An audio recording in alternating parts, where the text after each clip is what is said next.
A Bird Came Down the Walk by Emily Dickinson. A bird came down the walk.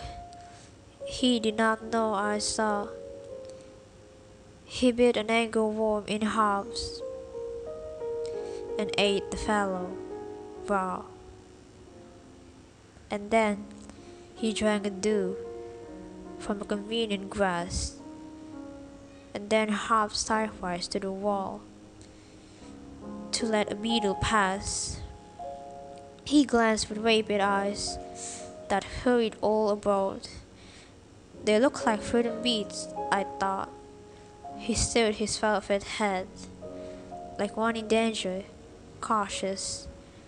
I offered him a crumb, and he unrolled his feathers and roved him softer home than oars divide the ocean, too silver for a seam, or butterflies off banks of noon.